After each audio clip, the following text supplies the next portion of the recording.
കേരളത്തിലെ വള്ളംകളിക്കാലത്തിന് തുടക്കം കുറിച്ച് പമ്പയാറ്റിൽ ചമ്പക്കുളം മൂലം വള്ളംകളി നടന്നു. ആവേശകരമായ ജലപോരാട്ടത്തിൽ ജലരാജാവിനുള്ള രാജപ്രമുഖൻ ട്രോഫി പുതുതായി നീറ്റിലിറക്കിയ ആരോമ ചുണ്ടൻ നേടി. ഫൈനലിൽ നടുഭാഗം ചുണ്ടൻ രണ്ടാമതെത്തി.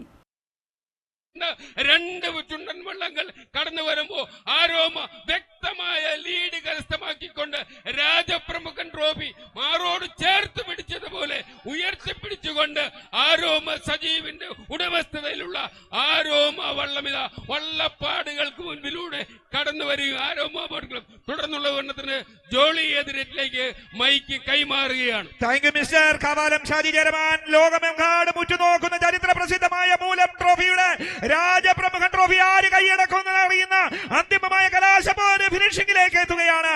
ഒന്നാം ട്രാക്കിൽ നടുവിലെ പറമ്പൻ, രണ്ടാം ട്രാക്കിൽ ആരോമ, മൂന്നാം ട്രാക്കിൽ നടുഭാഗം. ഇതാ രണ്ടിലെ ആരോമ. ആരോമൽ ചേകവർത്തൻ അംഗം വെട്ടിയ കഥകൾ പറയുകയാണ്. ആരോമ ഇവിടെ ചരിത്രം സൃഷ്ടിക്കുകയാണ്. ഓളപ്പരപ്പിലൂടെ അത് ചാട്ടുളി പോലെ പായുകയാണ്.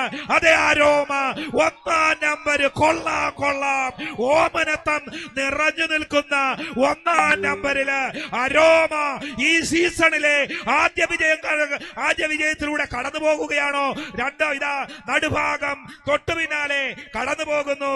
ശേഷം വിവരണത്തിന് മൈക്ക് കാവാലം ഷാജി ചേരമനിലേക്ക്. സാബുനാരായണ ആശാരിയുടെ കൈക്കരുതിൽ ഈ വർഷം പിറന്നു വീണ ചുണ്ടൻപിള്ള ഉണ്ണിയായി പിറന്നപ്പോൾ തന്നെ അവൻ അത്ഭുതങ്ങൾ കാട്ടിക്കൊണ്ട് ചരിത്ര പ്രസിദ്ധമായ ആദ്യ മത്സരത്തിൽ കടന്നു പോവുകയാണ് ജോളി.